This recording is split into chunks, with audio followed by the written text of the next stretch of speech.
जय। ओम नमः पार्वती पतये हर हर महादेव।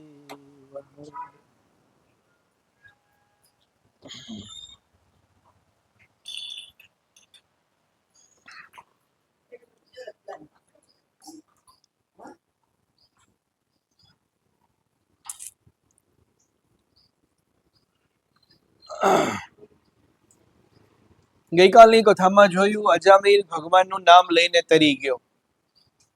ભગવાનના નામની અદ્ભુત દિવ્ય શક્તિ આપણને બતાવી. હવે અંગીરા ઋષિ એક દિવસ રાજાના ઘરે પધાર્યા. ચિત્રકેતુ રાજાએ અંગીરા ઋષિ પાસે પુત્રની માગણી કરી. અંગીરા ઋષિ કહે છે કે પુત્રના મા બાપને ક્યાં શાંતિ છે? પુત્રની આકાંક્ષા કેમ કરો છો? તમારે ત્યાં પુત્ર નથી એ સારી વાત છે. રાજાના મનમાં અનેક ચિત્રો ઠસી ગયા હતા. એટલે એને દુરાગ્રહ કર્યો કે ના ના, મારે તો પુત્ર જોઈએ જ તે. પુત્ર એ સંસારી જીવને પુત્ર હોય તો જાણે સ્વર્ગની સીડી મળી ગઈ હોય. અંગીરા ઋષિ ના પાડે છે, પણ રાજા માનતા નથી. રાજાના મનમાં અનેક ચિત્રો ઠસ્યા હતા. દુરાગ્રહ કર્યો. અંગીરા ઋષિની કૃપાથી રાજાને ત્યાં પુત્ર થયો. હવે આ રાજાની બીજી જે રાણીઓ હતી એ ઈર્ષાવ્યક્ત ઓરમાન માએ બાળકને ઝેર આપ્યું અને બાળક મૃત્યુ પામ્યો. ચિત્રકેતુ અને કૃતધ્રુતિ રડવા લાગ્યા. એ વખતે નારદજી અંગીરા ઋષિ સાથે એમને ત્યાં આવ્યા. પુત્રના મરણથી રાજા રાણીનો વિલાપ જોઈ નારદજીએ ઉપદેશ કર્યો કે તમે પુત્ર માટે ન રડો, હવે તમે તમારી માટે રડો. આ પુત્ર જ્યાં ગયો છે ત્યાંથી પાછો હવે આવવાનો નથી. પુત્રના 4 પ્રકાર શાસ્ત્રમાં કહેવામાં આવ્યા છે. પહેલું શત્રુ પુત્ર. પૂર્વ જન્મનો જે વેરી હોય એ પુત્ર થઈને આવે અને માતા પિતાને ત્રાસ આપે. આ વેરી પુત્ર કહેવાય. જીવે નહીં અને જીવવા દે નહીં. આપણે ત્યાં કહેવત છે. પોતે શાંતિ નો લે, મા બાપને શાંતિ નો આપે. બીજું ઋણાન બંધી પુત્ર. પૂર્વ જન્મનો લેણદાર માગતું ઋણ વસૂલ કરવા આવે છે. ઋણાન બંધી પુત્ર કેવળ લેવા માટે આવે છે. આ દીકરો કોઈ દી મા બાપને કમાઈ નથી દેતો, પણ અમુકનો મા બાપના પૈસા ઉપર એશારામ કરે છે. ગયા જન્મનું ઋણ લીધું હતું, આ જન્મમાં ચૂકવવા આવ્યો છે. ત્રીજું ઉદાસીન પુત્ર. લગ્ન ન થાય ત્યાં સુધી માતા પિતા પાસે રહે. મા બાપ પાસે કઈ માંગવું નહીં, એને કઈ આપવું નહીં, કશી લેવા કે દેવાનો સંબંધ રાખે નહીં. આવો પુત્ર લગ્ન થાય એટલે મા બાપથી જુદો થાય. મા બાપને તો એવી આશા હોય કે મારા છોકરાને 4 હાથ થાય તો એ મારી સેવા કરશે, પણ લગ્ન થયા પછી જેમ 4 હાથ થાય ને એમ 4 પગે થાય. હવે 4 પગ વાળા કોણ હોય? 4 પગ વાળા તો પશુ હોય. ચોથું સેવક પુત્ર. સેવા કરવા માટે આવે. પૂર્વ જન્મમાં તમે કોઈની સેવા કરી હોય તો ઈ સેવક થઈને આવે અને તમારી સેવા કરે. આ તો દીધેલું લેવાનું છે. જેવું કર્મ એવું ફળ. સેવા ન કરવા છતાં બીજા કોઈ મારી સેવા કરે એવી આશા નિર્થક છે. સ્કંદ પુરાણમાં પુંડરીકનું ચરિત્ર આવે છે. તે માતા પિતાની સેવા પુત્રે કેવી રીતે કરવી જોઈએ એનું ઉત્તમ દ્રષ્ટાંત અહીં બતાવવામાં આવ્યું છે. પુંડરીકના દર્શન કરવા માટે સ્વયં ભગવાન આવે છે. પુંડરીક ભગવાનના દર્શન કરવા ગયા નથી, પણ જે માતા પિતાની સેવા પુંડરીકે કરી છે એ સેવાના ભાવને લઈને ભગવાન પુંડરીકના દર્શન કરવા સ્વયં પધાર્યા છે. પુંડરીક હંમેશા માતા પિતાની સેવા કરે છે. માતા પિતાને તે સર્વસ્વ માને છે. માતા પિતાની સેવાથી ભગવાન એના ઉપર પ્રસન્ન થયા અને દર્શન આપવા પધાર્યા. ભગવાન જ્યારે આવ્યા ત્યારે પુંડરીક માતા પિતાની સેવા કરતો હતો. બિચારા ગરીબ હતા, ઝૂંપડી નાની હતી, બેસવાની જગ્યા ન હતી. તે ભગવાન બહાર ઉભા રહ્યા.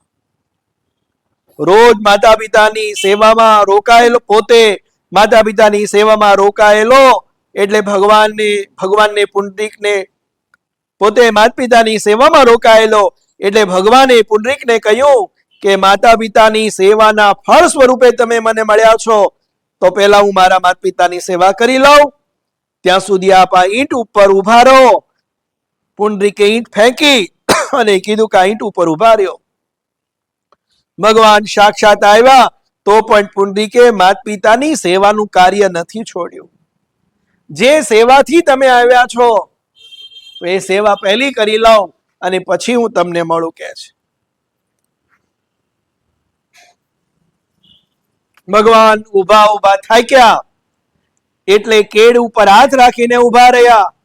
આજ પણ પંઢરપુરમાં તેઓ કેડ ઉપર હાથ રાખીને ઉભા છે. પુંડરીકે ઉભા રાખેલા તે આજ પણ પ્રભુ ઉભા છે. કેડ ઉપર હાથ રાખીને તે બતાવે છે કે જીવ તમે મારી પાસે આવો, મારા શરણે આવો. અને જે મારા શરણે આવે છે એને સંસાર ફક્ત કેડ સમો જ ઊંડો છે. શ્રીમદ શંકરાચાર્ય આ પ્રમાણે ભગવાન પાંડુરંગની સ્તુતિ કરી. હે રાજા, આ તો તમારો શત્રુ પુત્ર આવેલો, એ મરણ પામ્યો એટલે તમારે આનંદ મનાવવો જોઈએ. આ તો તમારો શત્રુ પુત્ર હતો. આ જો જીવતો રહ્યો તો તમને શાંતિ લેવા દે જ નહીં. જે થયું તે સારું થયું.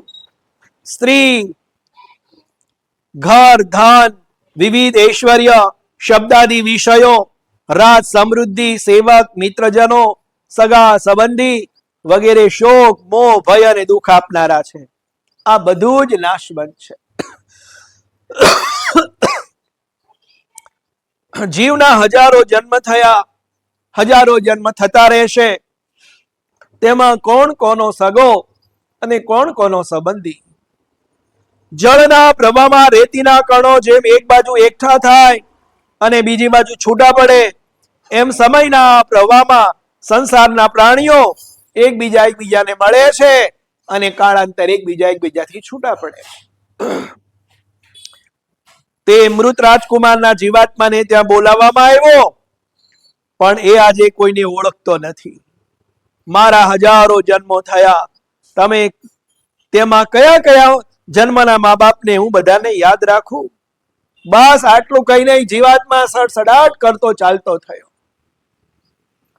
હે રાજન, તું જેના માટે રડી રહ્યો છે, જેની માટે તું શોક કરે છે, એ તો તારી સામે જોવા પણ તૈયાર નથી, અને છતાં તું એનો શોક મનાવી રહ્યો છે. નારદજીએ વિચાર્યું. નારદજીએ ચિત્રકેતુને દિવ્ય જ્ઞાન આપ્યું અને તત્વ ઉપદેશ કર્યો અને સંકર્ષણ મંત્રનો ઉપદેશ કર્યો. ચિત્રકેતુ રાજાએ તે પછી તપસ્યા કરી, ભગવાનના નામના જપ કર્યા. આથી તેમને ભગવાનના દર્શન થયા. તેના સર્વ પાપો ક્ષય પામ્યા. ચિત્રકેતુ મહાયોગી અને મહાન સિદ્ધ થયા. ભગવાને એને પારસિદ્ધ બનાવ્યા. એક દિવસ તે આકાશમાં વિહાર કરતો હતો. ફરતો ફરતો તે કૈલાસ ધામમાં આવ્યો. ત્યાં જોયું તો શિવની ગોદમાં પાર્વતી બેઠા છે. આ પ્રમાણે બેઠેલા જોઈને ચિત્રકેતુના મનમાં કુભાવ આવ્યો. પ્રત્યેક સ્ત્રી પુરુષને નર નારાયણ રૂપે જુએ તો વાસના જાગે નહીં, પણ ચિત્રકેતુ સંસારી ભાવથી શિવ પાર્વતીને જોઈ રહ્યો હતો. આ ચિત્ર ઉપરથી લાગે છે કે ભક્તિ એ જ્ઞાન વગરની હશે તો નિષ્ફળ જશે. કેવળ સગુણનો સાક્ષાત્કાર કરે એથી મન શુદ્ધ થતું નથી. સાક્ષાત્કારથી મનની ચંચળતા જતી નથી. સગુણ અને નિર્ગુણ બંને ભક્તિ હોય ત્યારે જીવનો શિવ સ્વરૂપ બને છે. શિવ પાર્વતીને લૌકિક દ્રષ્ટિથી કામ ભાવથી તે જોવા લાગ્યો. આજે આ પ્રમાણે બેસવાનું એક કારણ હતું.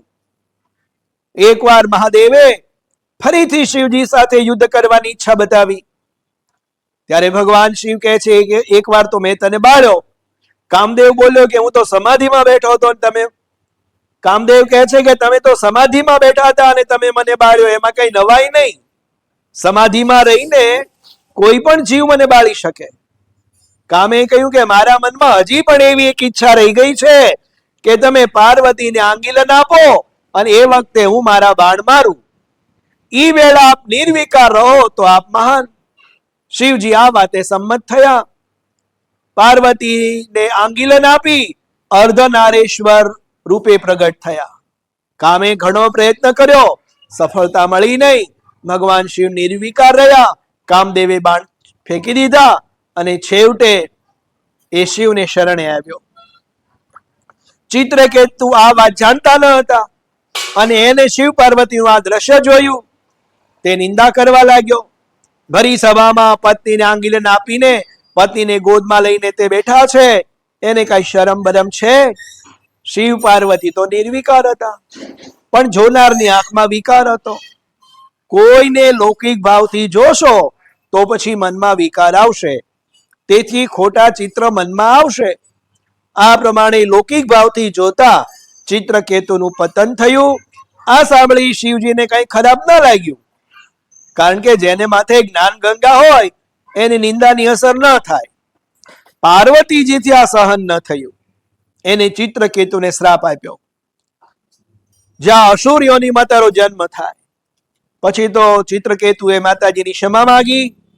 ત્યારે માતાજીએ કીધું કે આગલા જન્મમાં તને અનન્ય ભક્તિ પ્રાપ્ત થશે અને તારો ઉદ્ધાર થશે.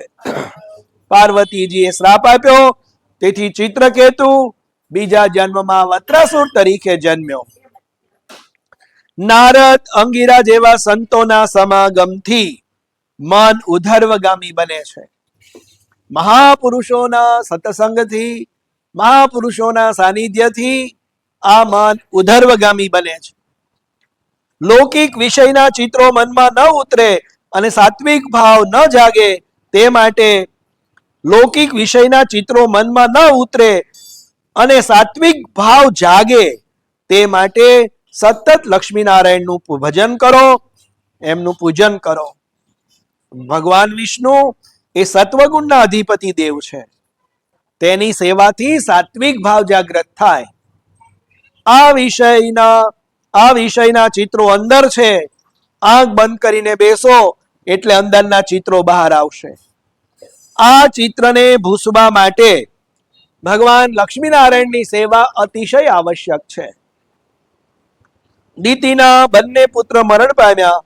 દિતિએ ઇન્દ્રને મારવા માટે વ્રત કર્યું. કશ્યપ ઋષિએ ઇન્દ્રને મારનારો દીકરો થાય એવું 1 વર્ષનું વ્રત દિતિને બતાવ્યું. એ વ્રતનું નામ હતું પુસવન વ્રત. ચંચળ મનને ઈશ્વરમાં સ્થિર કરવાનું સાધન છે વ્રત. વ્રતના દિવસે ચિત્ત ચંચળ ન બને અને ઈશ્વરમાં સ્થિર થાય. મનને સ્થિર કરવા, મનને સ્થિર રાખવા આ વ્રતનું સાધન બતાવ્યું છે. જે દિવસે આપણે વ્રત કરીએ તે દિવસે આપણી મનોવૃત્તિ વધારે આપણા ઈષ્ટદેવમાં જોડાયેલી રહેવી જોઈએ. દ્વિતીય વ્રત કર્યું. વ્રતના નિયમોનું બરાબર પાલન ન કરવાથી વ્રતનો ભંગ થયો, એટલે મરુદ ગણોની ઉત્પત્તિ થઈ. દિતિ એ ભેદ બુદ્ધિ છે.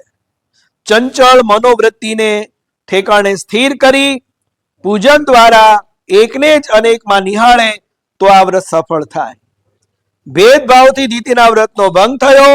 હવે દિતિએ ઇન્દ્રને કીધું કે આ મારા છોકરાઓ છે, પણ એની ગણના દેવોમાં થશે. દિતિએ ઇન્દ્રમાં કુભાવ રાખ્યો નહીં.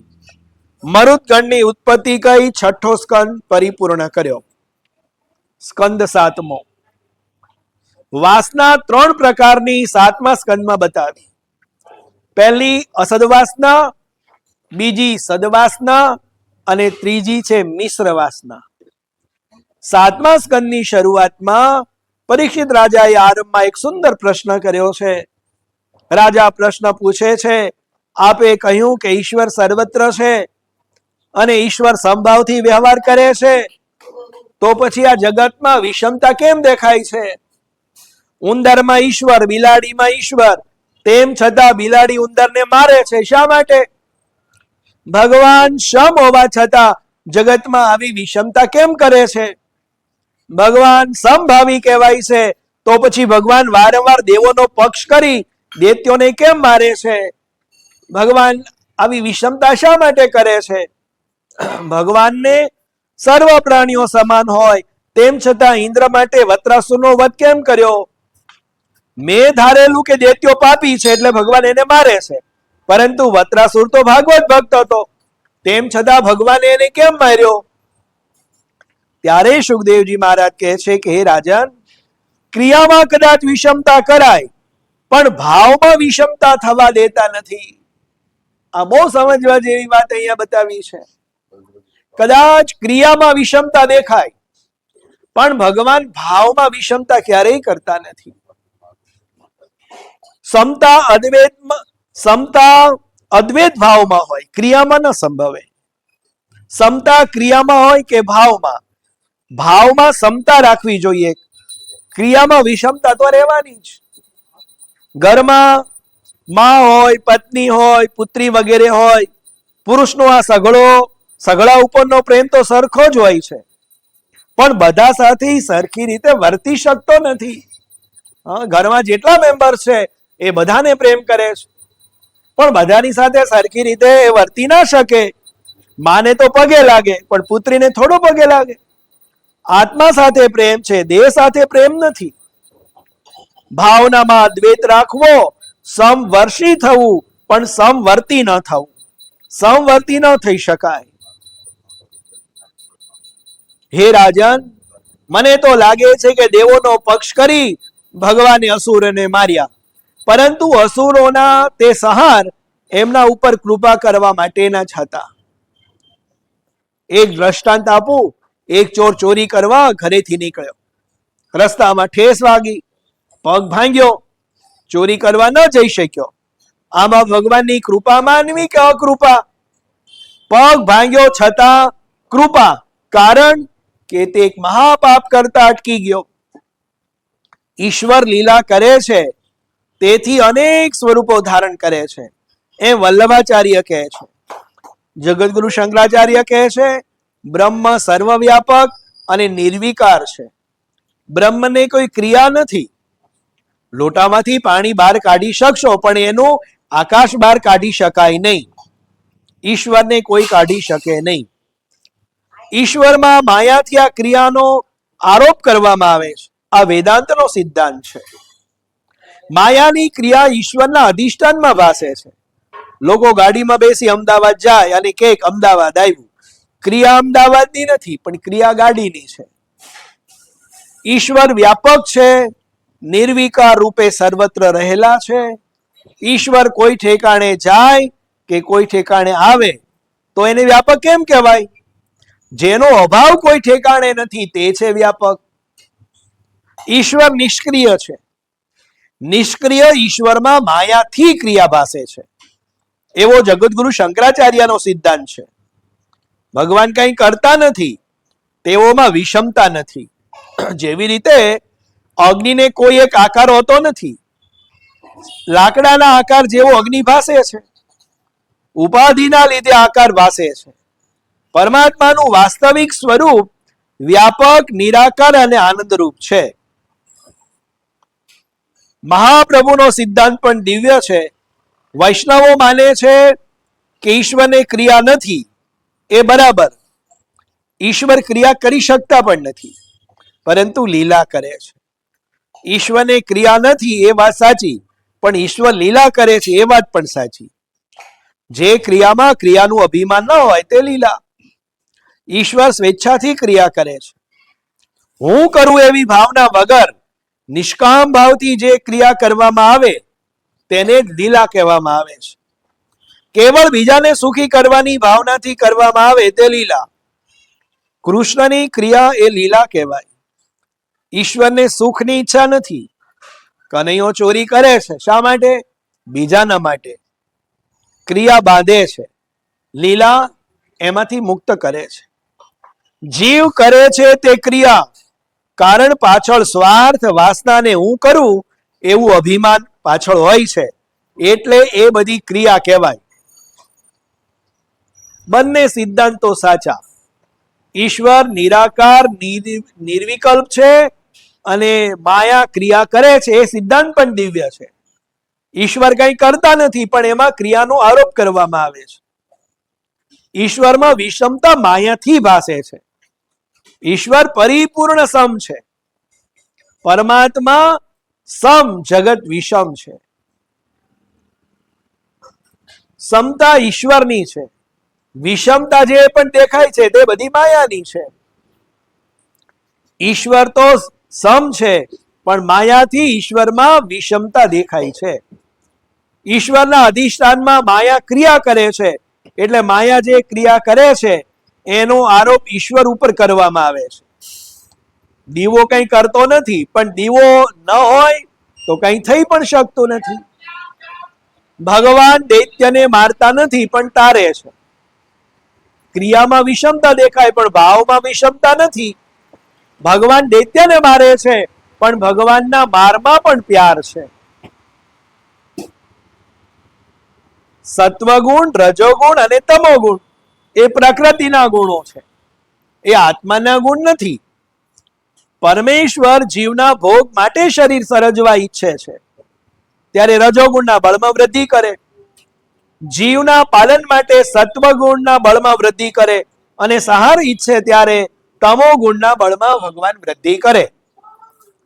હે રાજન, તમે જેવો પ્રશ્ન કરો છો એવો જ પ્રશ્ન તમારા દાદા ધર્મરાજાએ નારદજીને કર્યો હતો. રાજસુક યજ્ઞમાં પહેલી પૂજા ભગવાન કૃષ્ણની કરવામાં આવી, પણ તે સહન ન થવાથી શિશુપાલ ભગવાનની ભર સભામાં નિંદા કરવા લાગ્યો.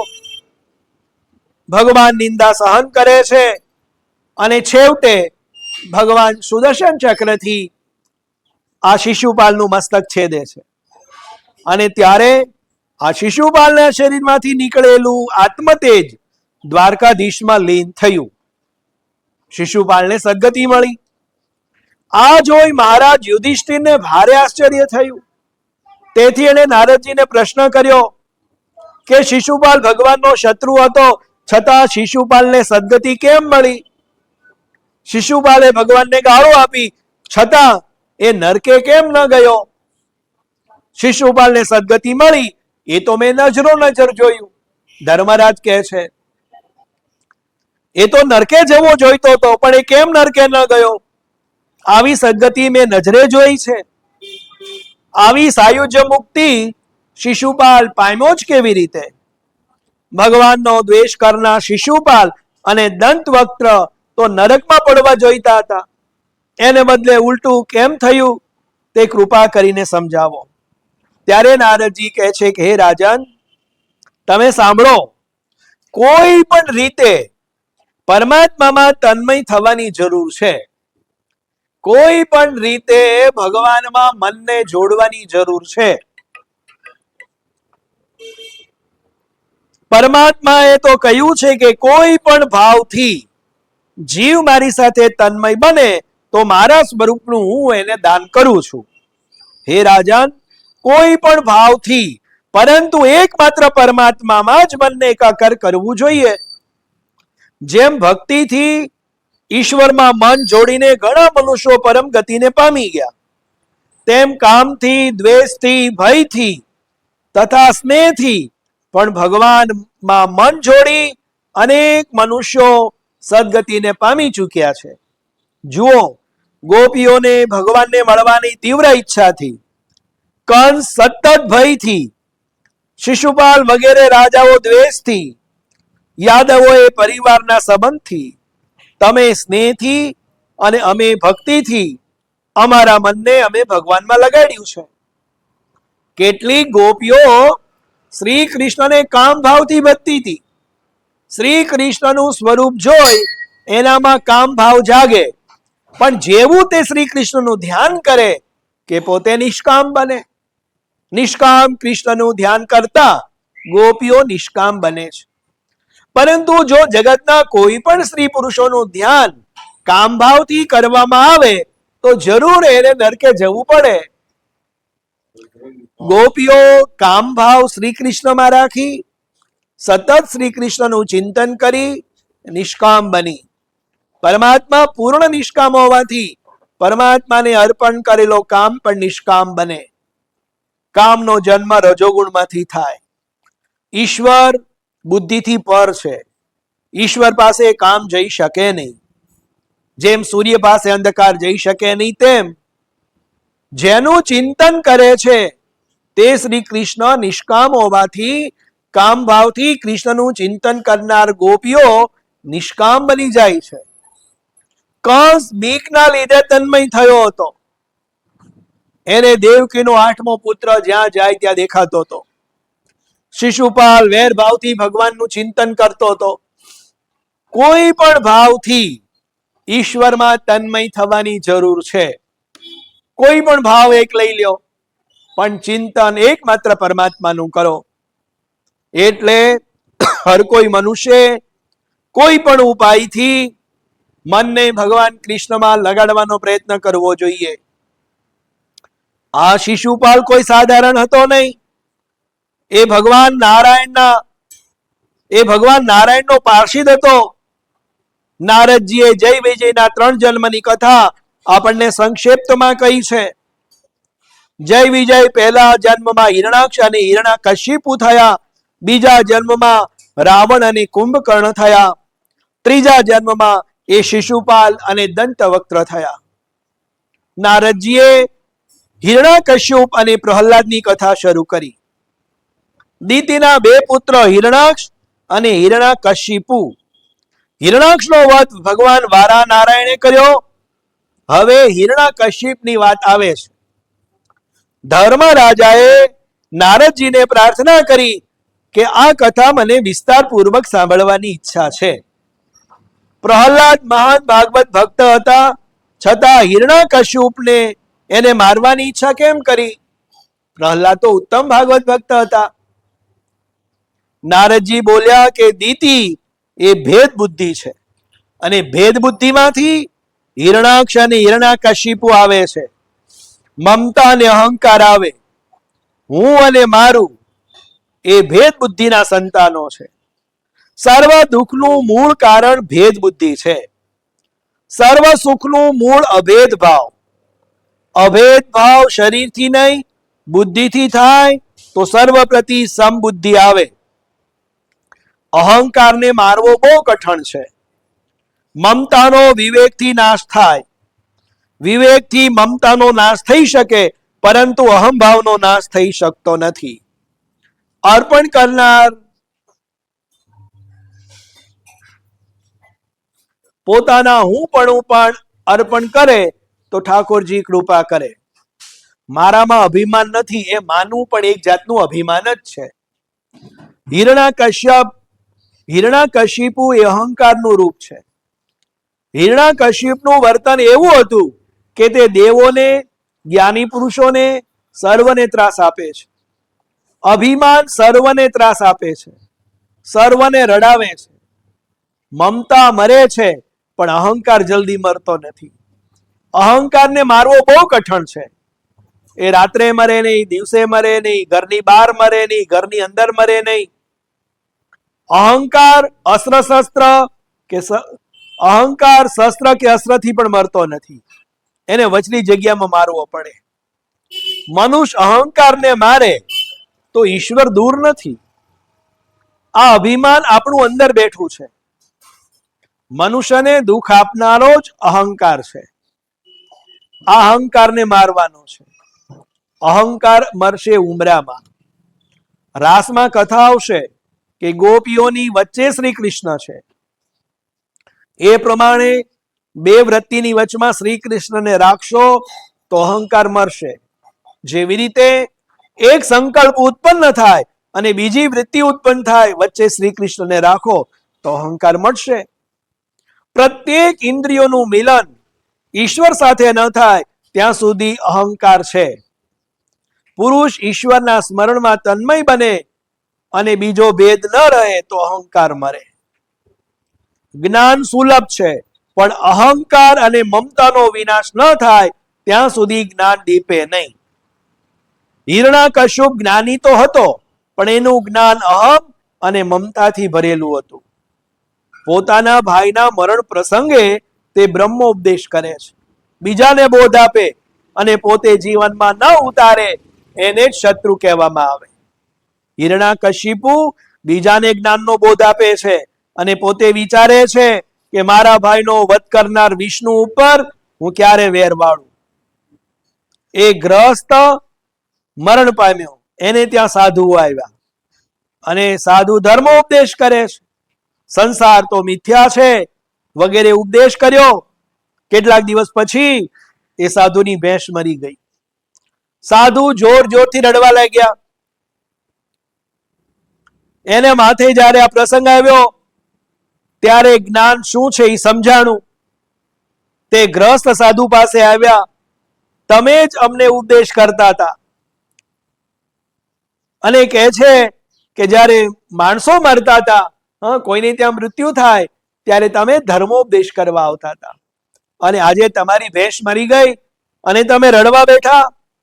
ત્યારે મહાત્મા કહે છે કે છોકરા તમારા મરતા હતા એટલે ઉપદેશ દેવા આવ્યો હતો. આજે આ ભેંસ મારી મરી ગઈ છે એટલે રડવું આવે છે.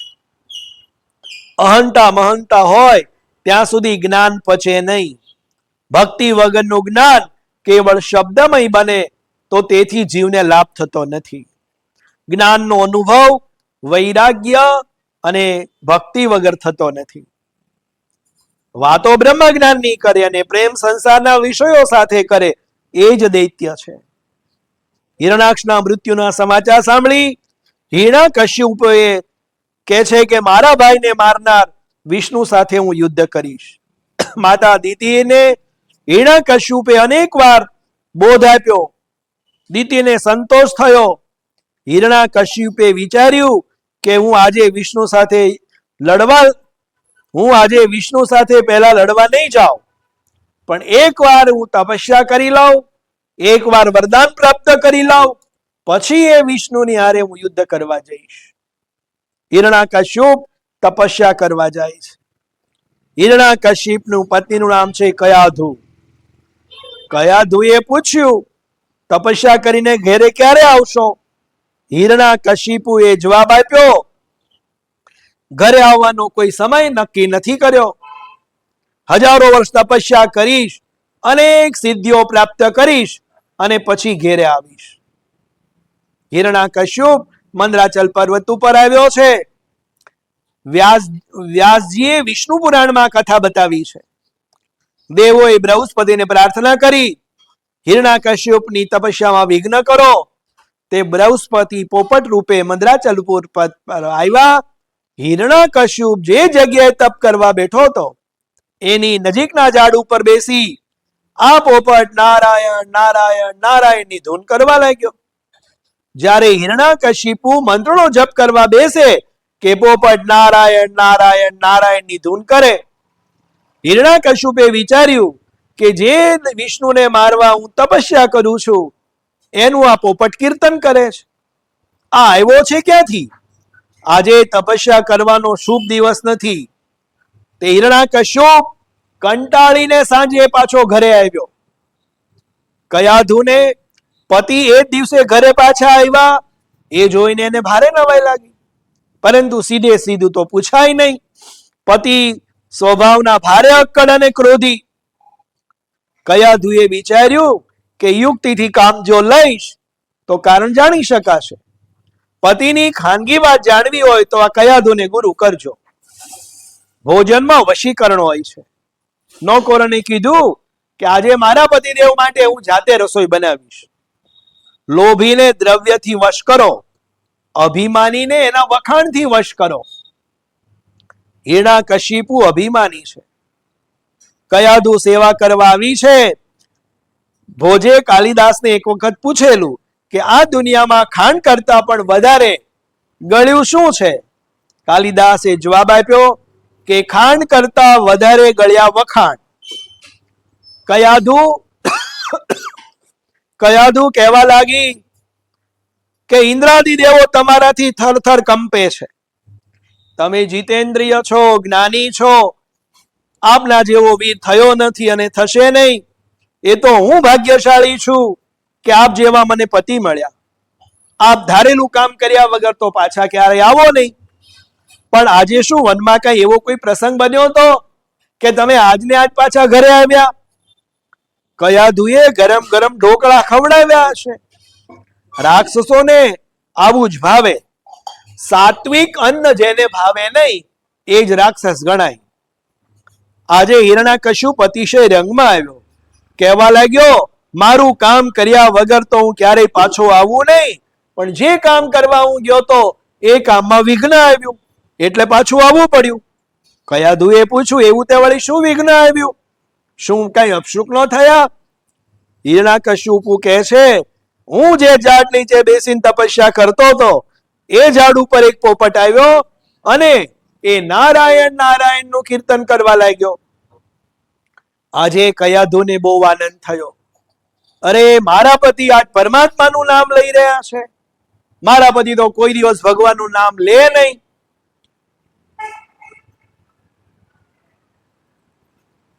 અને હવે હું એની પાસેથી વધારે વધારે ભગવાનનું નામ કેમ લેવડાવાય? હું એ રીતે એની પાસેથી લેવડાવીશ. યુક્તિથી પતિને પાપ કરતા અટકાવે એને પત્ની કહેવામાં આવે. પતિને ધર્મના માર્ગે લઈ જાય, ધર્મના માર્ગે વાળે એ પત્ની ધર્મ પત્ની ગણાય. પત્ની પતિને ધર્મ અને મોક્ષ માર્ગે વાળે. આ સુંદર તક છે. આ બાને હું એમની પાસે ભગવાનનું નામ વારંવાર લેવડાવીશ. કયાધુ ને લાગણી હતી કે મારા પતિદેવ સુધરી જાય. ભોજન થયા પછી શયન વખતે કયાધુ ચરણ સેવા કરવા લાગી છે. પૂછે છે કે આપે ભોજન કરતા જે વાત કરી એ બરાબર મને સમજાણી નહીં. વનમાં એવું શું થયું હતું કે તમે આજને આજ પાછા આવ્યા? હિરણાકશ્યપ કહે છે, દેવી ત્યાં એક પોપટ આવ્યો અને ઝાડ ઉપર બેસીને નારાયણ નારાયણ નારાયણ ની ધૂન શરૂ કરી. કયાધુ કહે છે, પોપટ શું બોલ્યો? હિરણાકશ્યપ કહે છે, નારાયણ નારાયણ નારાયણ કરે છે. કયાધુ કહે છે, પોપટ તેવું કઈ બોલતો હશે, શું એ ખરેખર બોલ્યો? હિરણાકશ્યપુ કહે છે, હા દેવી, એને તો નારાયણ નારાયણ નારાયણ નામની ધૂન શરૂ કરી. બિચારો કામવશ થયેલો એટલે પત્ની જેમ પૂછે તેમ ઉત્તર આપવા લાગ્યો. કયાધુએ આ પ્રસંગનો લાભ ઉઠાવીને 108 વાર પોતાના પતિને નારાયણનું નામ લેવડાવ્યું. અને એ વખતે પ્રહલાદજી માના ગર્ભમાં હતા. હિરણાકશ્યપ રાક્ષસ, તેમ છતાં પ્રહલાદ મહાન ભાગવત ભક્ત થયા. કયાધુ સગર્ભા છે. હિરણાકશ્યપુ તપસ્યા કરવા ગયા. 36,000 વર્ષ તપસ્યા કરી. અન્ન જળનો ત્યાગ કર્યો. કલિયુગમાં અન્નમય અને જળમય પ્રાણ છે. આ વાત સતયુગની છે. સતયુગમાં અસ્થિમય પ્રાણ, એટલે આ વાત શક્ય બને. કેવળ તપ કરવાથી મનુષ્યનું કલ્યાણ થતું નથી, એ શુદ્ધ થતો નથી. તપ પાછળની ભાવના શુદ્ધ હોવી જોઈએ, હેતુ શુદ્ધ હોવો જોઈએ. હિરણાકશ્યપનો હેતુ શુદ્ધ ન હતો. દુર્યોધને વિષ્ણુ યાગ કરેલો, પણ એથી શું થયું? એનું ધન પાપમય હતું. યોગની પાછળ શુદ્ધ હેતુ ન હોય તો યોગીઓનું પતન થાય. માત્ર યોગ સાધવાથી હૃદય વિશાળ થતું નથી. યોગ સિદ્ધિથી બીજી શક્તિઓ આવશે, પણ એનું હૃદય વિશાળ નહીં બને. બ્રહ્માનુભૂતિ વગર હૃદય વિશાળ થતું નથી. હિરણાકશ્યપની તપસ્યા કેવળ ભોગ વિલાસ માટે હતી, દેવતાઓને ત્રાસ આપવા માટે હતી. ગીતાજીની ભાષામાં જો આપણે કહીએ તો હિરણાકશ્યપુનું તપ એ તામસ પ્રકારનું તપ હતું. એટલે જોવે એટલો ફાયદો એ ન ઉઠાવી શક્યા. હિરણાકશ્યપની તપસ્યાથી બ્રહ્મા પ્રસન્ન થયા. આવ્યા, રાફડા ઉપર જળ છાંટ્યું. રાફડામાંથી હિરણાકશ્યપુ બહાર આવ્યો. બ્રહ્માએ પૂછ્યું, બોલ ભાઈ, તારી શું ઈચ્છા છે?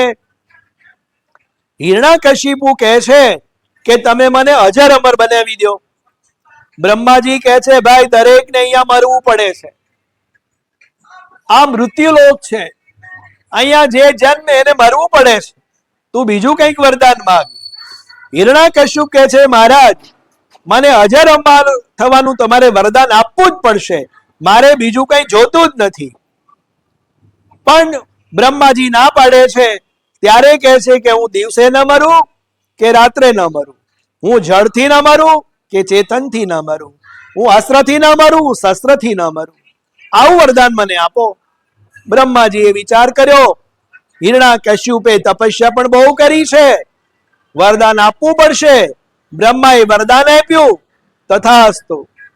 અને અહીંયા હિરણાકશ્યપની શક્તિ વધી ગઈ. ઇન્દ્ર વગેરે દેવોનો એને પરાભવ કર્યો. દેવતાઓ બધા દુખી થયા, પરમાત્માના શરણે ગયા. ભગવાને કીધું કે મારા લાડીલા વૈષ્ણવો જ્યારે દુઃખી થશે ત્યારે હું અવતાર ધારણ કરીશ. પાપી દુઃખી થાય તો ભગવાન ઉપેક્ષા કરે, અવતાર ધારણ કરતા નથી. દેવોને ભગવાને આશ્વાસન આપ્યું કે જ્યારે તે પોતાના પુત્ર પ્રહલાદનો દ્રોહ કરશે, પ્રહલાદને મારવા તૈયાર થશે, ત્યારે હું અવતાર ધારણ કરીશ અને હિરણ્યકશ્યપને મારીશ. આ બાજુ પ્રહલાદજીનો જન્મ થયો છે. પ્રહલાદજી ધીરે ધીરે મોટા થયા છે. સર્વને આહલાદ આનંદ આપતા એટલે એમનું નામ પ્રહલાદજી રાખવામાં આવ્યું છે. પ્રહલાદજી 5 વર્ષના થયા છે. ગુરુદેવને ત્યાં ભણવા બેસાડ્યા છે. અને હવે પ્રહલાદજી શું ભણે છે અને કેવો ઉપદેશ એના પિતાને કરે છે, એ કથા આપણે આવતીકાલે જોશું. અચ્યુતમ કેશવમ શ્રી રામ નારાયણમ શ્રી કૃષ્ણદા મોદરમ શ્રી વાસુદેવમ હરિ શ્રીધરમ માધવમ શ્રી ગોપિકા વલ્લભમ શ્રી જાનકી નાયકમ શ્રી રામચંદ્ર ભગવાન કી જય. દ્વારિકાધીશ કી જય. ઓમકારેશ્વર મહાદેવ કી જય. સદગુરુ દેવ કી જય. ઓમ નમઃ પાર્વતી પતયે. હર હર મહાદેવ.